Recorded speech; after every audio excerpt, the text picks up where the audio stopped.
Assalamualaikum warahmatullahi wabarakatuh. Perkenalkan, nama saya Fariha dari kelas 4C PGMI Fakultas Ilmu Tarbiyah dan Keguruan UIN Syarif Hidayatullah Jakarta. Di sini saya akan menjelaskan 12 materi mata kuliah Bahasa dan Sastra Indonesia. Disimak videonya ya teman-teman. Materi pertama, deskripsi benda. Pengertian kata benda. Menurut Ibnu Hajar SPD, nomina atau kata benda adalah kata yang mengacu pada manusia, benda, dan konsep atau pengertian.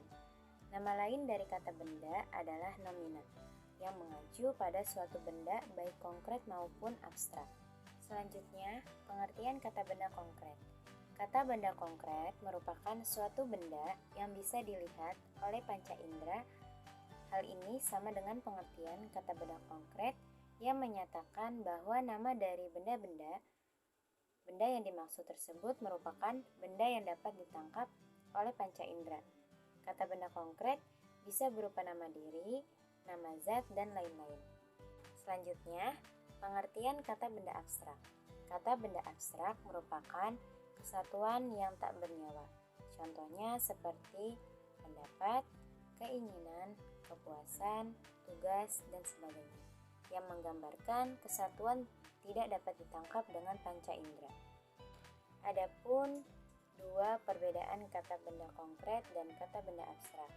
Yang pertama, kata benda konkret dapat ditangkap oleh panca indera, sedangkan kata benda abstrak tidak dapat ditangkap oleh panca indera. Dan yang kedua, kata benda konkret disebut sebagai kata benda nyata, sedangkan kata benda abstrak disebut untuk menyatakan hal yang hanya dikenal dengan pikiran. Selanjutnya, contoh kata benda konkret. Kata konkret memiliki ciri yang bisa dirasakan, yaitu bisa dilihat, bisa diraba, didengar, dan dicium. Contohnya, sandang, pangan, rumah, belajar, bekerja, membaca, dan sebagainya. Selanjutnya, contoh kata benda abstrak. Kata benda abstrak yang menggambarkan kesatuan yang tidak dapat ditangkap dengan panca indera, seperti pendapat, kebaikan, keburukan, keinginan, kepuasan, udara, keuntungan, dan sebagainya. Materi kedua, yaitu identifikasi diri. Pengertian identifikasi diri menurut para ahli.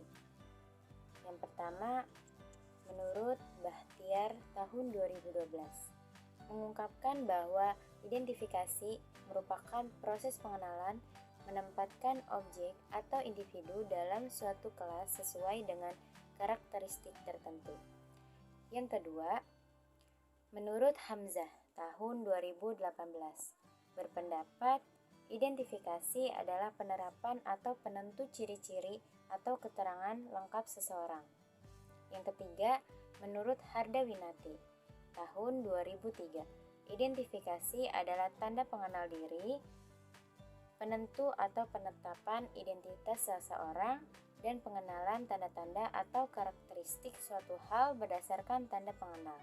Selanjutnya, pengertian identitas diri menurut para ahli. Menurut Erikson, identitas diri berarti perasaan dapat berfungsi sebagai seseorang yang berdiri sendiri, tetapi yang berhubungan erat dengan orang lain. Menurut Muus tahun 1996, identitas diri sebagai sebuah upaya untuk meneguhkan suatu konsep diri yang bermakna, merangkum semua pengalaman berharga di masa lalu, realitas keyakinan yang terjadi termasuk juga aktivitas yang dilakukan sekarang, serta harapan di masa yang akan datang, menjadi sebuah kesatuan gambaran tentang diri yang utuh, berkesinambungan, dan unik. Jadi dapat disimpulkan bahwa identitas diri adalah kesadaran individu untuk menempatkan diri dan memberi arti pada dirinya sebagai seorang pribadi yang unik, serta memiliki ciri-ciri berbeda dengan kelompoknya, memiliki keyakinan yang relatif stabil, serta memiliki peran penting dalam konteks kehidupan masyarakat. Adapun ciri-ciri sebuah nama diri. Ciri sebuah nama diri ialah bahwa nama diri itu tidak mencakupi dan tidak dicakupi oleh nama diri lain. Jadi, nama diri tidak memiliki superordinat atau subordinat, artinya sebuah nama diri selalu berdiri sendiri. Tidak ada nama diri lain yang menjadi superordinat atau yang ada di atasnya atau yang menjadi subordinat yang ada di bawahnya. Selanjutnya, langkah-langkah menulis nama gelar. Yang pertama, keputusan penulisan singkatan bersama meliputi penggunaan tanda titik dan tanda koma yang benar. Dan yang kedua, setiap gelar wajib ditulis bersama memfungsikan tanda titik sebagai penghubung pada kata pada singkatan gelar yang bersangkutan.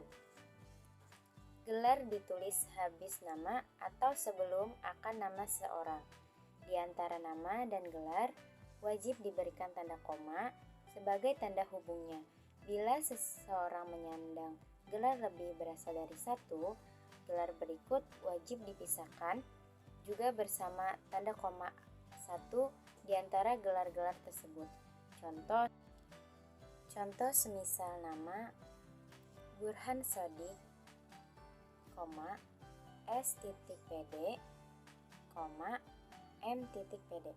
Bisa kalian lihat di tulisan tersebut. Materi ketiga, kalimat sapaan. Pengertian kalimat sapaan. Kalimat sapaan adalah kalimat yang digunakan untuk menyapa seseorang atau pihak kedua, baik tunggal ataupun jamak. Adapun jenis-jenis kalimat sapaan. Yang pertama, sapaan nama diri. Yang kedua, sapaan promina persona. Yang ketiga, sapaan kekerabatan. Yang keempat, sapaan gelar. Yang kelima, sapaan jabatan dan pangkat. Dan yang keenam, sapaan profesi. Selanjutnya, ciri-ciri kata sapaan. Kata sapaan tidak memiliki pembendaharaan kata sendiri, melainkan memakai kata-kata dari pembendaharaan nama diri serta kata nama perkerabatan. Contoh, lang. Bentuk utuhnya yaitu gilang. Yang kedua, buk. Bentuk utuhnya yaitu ibu. Dan yang ketiga, pak. Bentuk utuhnya yaitu bapak. Dan sebagainya.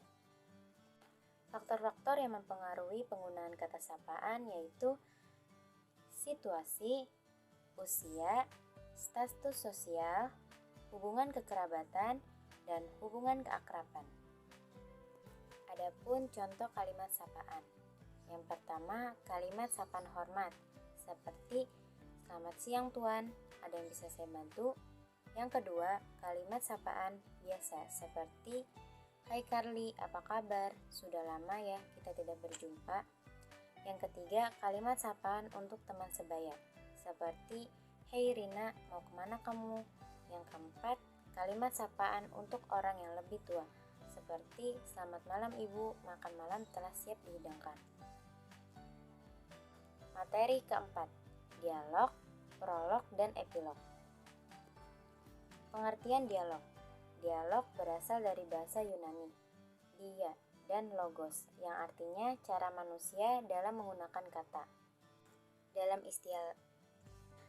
istilah lain, dialog adalah sebuah kegiatan literatur dan teatrikal yang terdiri dari percakapan lisan atau tertulis antara dua tokoh atau lebih. Selanjutnya, pengertian prolog. Prolog adalah bagian naskah yang ditulis pengarang pada bagian awal, biasanya memuat pengenalan pemain. Pada dasarnya, prolog merupakan pengantar naskah yang dapat berisi satu atau beberapa keterangan atau pendapat pengarang tentang cerita yang akan disajikan. Fungsi prolog adalah menerangkan dan membeberkan situasi. Penggunaan prolog dalam karya sastra yaitu prolog dalam drama, prolog dalam novel, dan prolog dalam dunia teknik. Selanjutnya, pengertian epilog. Epilog adalah bagian akhir cerita yang biasanya berupa kesimpulan dari keseluruhan cerita sebagai penutup. Terkadang epilog juga digunakan untuk memberikan sedikit cuplikan yang mengarah pada cerita sequelnya.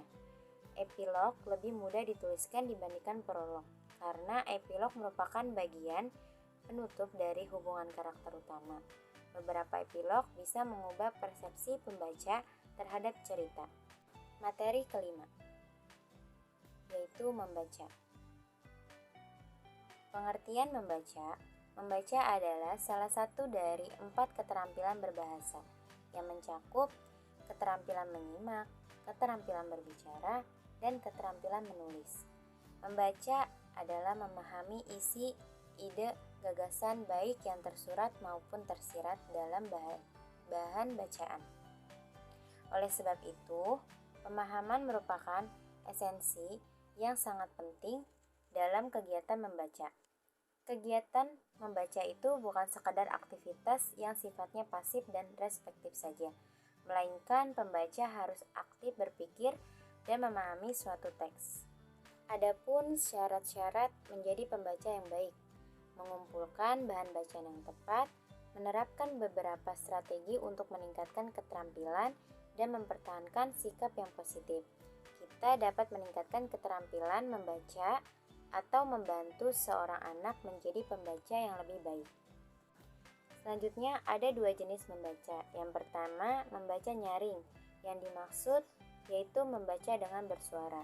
Yang kedua, membaca senyap, yang dimaksud yaitu membaca di dalam hati atau tidak bersuara. Selanjutnya, tata cara membaca dengan baik dan benar. Menurut Smith, bahwa membaca merupakan suatu proses membangun pemahaman dari teks yang tertulis. Keterampilan membaca yang perlu diperhatikan kepada peserta didik dengan berlatih antara lain latihan membaca dengan kecepatan tertentu, latihan mengukur kecepatan membaca, latihan menempatkan secara tepat titik pandang mata, latihan memperluas jangkauan pandang mata. Materi ke-6, tata cara membaca puisi dan membaca teks. Puisi adalah salah satu karya sastra yang berbentuk pendek, singkat, dan padat yang dituangkan dari isi hati, pikiran, dan perasaan penyair dengan segala kemampuan bahasa yang pekat, kreatif, imajinatif. Adapun untuk membaca puisi dengan benar, ada hal yang harus diperhatikan, yaitu yang pertama, intonasi yang jelas ketika membaca puisi. Yang kedua, mimik yang digunakan tepat sesuai dengan isi puisi. Yang ketiga, menggunakan bahasa tubuh yang tepat ketika membaca puisi. Yang keempat, menggunakan irama pemenggalan atau jeda yang harus tepat. Dan yang kelima, ada penekanan pada bagian puisi tertentu.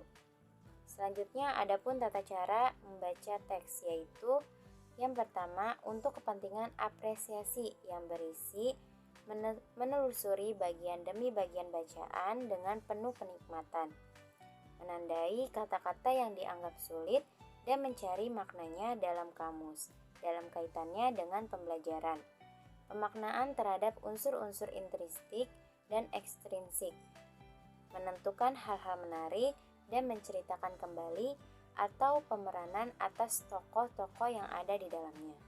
Yang kedua, untuk tujuan mengkritik yang berisi, menelusuri bagian demi bagian bacaan dengan penuh daya kritis, menandai kata-kata yang dianggap sulit dan mencari maknanya dalam kamus, menentukan bagian-bagian yang dianggap unggul dan lemah dari karya sastra itu dalam kaitan dengan isi, struktur penyajian dan bahasanya, penyusun laporan ataupun bahan presentasi untuk disajikan secara lisan. Materi yang ketujuh, menulis huruf tegak bersambung. Menulis tegak bersambung merupakan kegiatan merangkai huruf demi huruf dengan memperhatikan bentuk huruf tegak bersambung. Kegiatan tersebut dilakukan tanpa mengangkat alat tulis agar tulisannya tidak terputus-putus.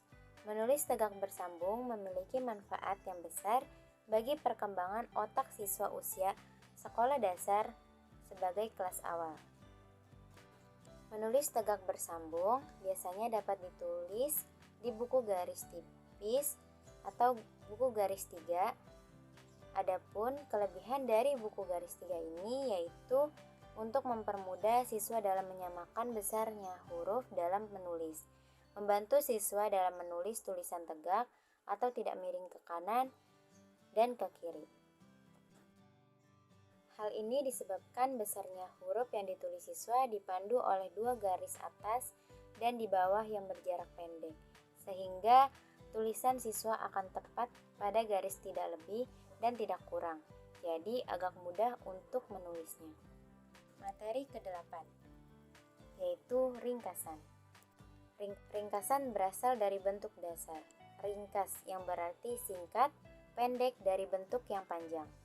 Hal ini dipakai untuk mengatakan suatu bentuk karangan panjang yang dihadirkan dalam jumlah singkat.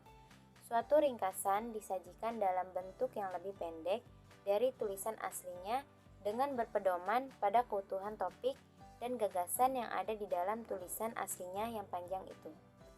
Ringkasan merupakan salah satu keterampilan menulis yang tergolong ke dalam keterampilan reproduktif karena ringkasan merupakan keterampilan menulis yang bertolak dari suatu karya atau karangan asli yang ditulis kembali dalam bentuk yang singkat. Adapun langkah-langkah menyusun ringkasan, yang pertama, membaca teks yang akan diringkas secara berulang kali. Yang kedua, memperdalam dan mengkonkretkan informasi yang didapatkan dengan membaca kembali setiap paragraf sambil mencatat semua gagasan yang penting dari setiap paragraf. Yang ketiga, memulai menulis ringkasan. Dan yang keempat, penulis memeriksa kembali tulisannya. Jadi dapat disimpulkan, ringkasan adalah sebuah karangan yang disajikan dari karangan yang panjang ke dalam karangan yang rangkaiannya lebih pendek atau singkat dengan mempertahankan urutan isi dan sudut pandang pengarang asli. Materi yang ke-9, yaitu parafrasa. Parafrasa merupakan suatu teknik atau cara untuk memahami kandungan dalam suatu cipta sastra dengan jalan mengungkapkan kembali gagasan yang disampaikan pengarang dengan menggunakan kata-kata maupun kalimat berbeda dengan kata-kata dan kalimat yang digunakan oleh pengarang. Tujuan dari memparafrasakan adalah untuk menyederhanakan pemakaian kata atau kalimat seorang pengarang sehingga pembaca lebih mudah memahami kandungan yang terdapat dalam suatu cipta sastra. Parafrasa ada 2 macam, yaitu lisan dan tulisan. Lisan yang berarti mengungkapkan kembali secara lisan tuturan dengan kalimat sendiri tanpa mengubah makna tuturan tersebut, atau cara kita menjelaskan tuturan kepada pendengar dengan gaya bahasa yang mudah dipahami. Sedangkan tulisan yaitu karangan yang terbagi atas beberapa paragraf. Adapun jenis-jenis parafrasa yaitu bebas dan terikat. Parafrasa bebas merupakan parafrasa yang membebaskan penulis untuk memakai kata-kata lain sepanjang tetap memperhatikan inti dan makna dari teks asli. Sedangkan parafrasa terikat merupakan parafrasa yang dimana penulisnya wajib menggunakan kata-kata asli sesuai karya asli serta menambahkan kata-kata lain dengan tidak mengubah makna sesungguhnya. Selanjutnya, langkah-langkah yang harus diperhatikan dalam parafrasa, yakni yang pertama, baca secara lengkap referensi yang dijadikan pedoman. Yang kedua, cari ide pokok pada kalimat utama pada setiap paragraf. Yang ketiga, catat ide pokok setiap paragraf. Yang keempat, pahami makna tersurat. Yang kelima, pahami makna tersirat. Yang keenam, tuliskan kembali inti pikiran. Dan yang ketujuh, tulis sumber, cantumkan di daftar pustaka. Materi yang ke-10, yaitu surat resmi dan pribadi. Surat resmi adalah sarana komunikasi dan sekaligus sebagai alat penyampaian pesan yang diberikan kepada wakil dari penulis atau pengirim secara langsung melalui kegiatan formal. Selanjutnya, surat pribadi. Surat pribadi adalah surat yang dibuat oleh seseorang atas nama diri pribadinya. Oleh sebab itu, surat ini dapat berupa surat keluarga, setengah resmi dan terbuka.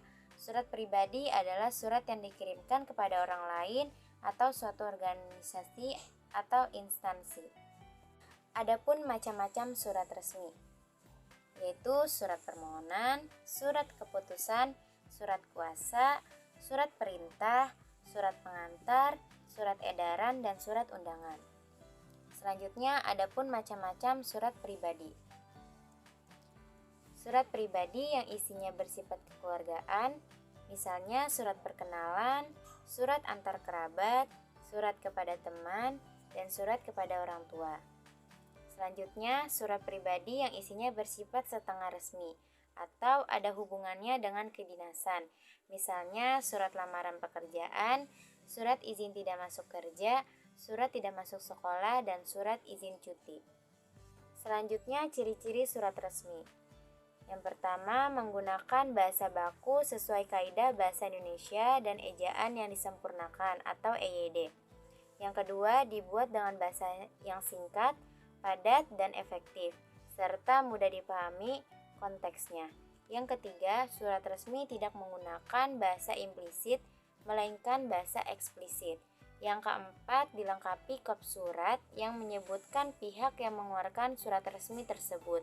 Yang kelima, di dalam surat resmi selalu dicantumkan nomor surat, perihal, tanggal, alamat tujuan, dan lampiran jika tersedia. Dan yang keenam, dibubuhkan stempel atau cap khusus untuk kondisi tertentu.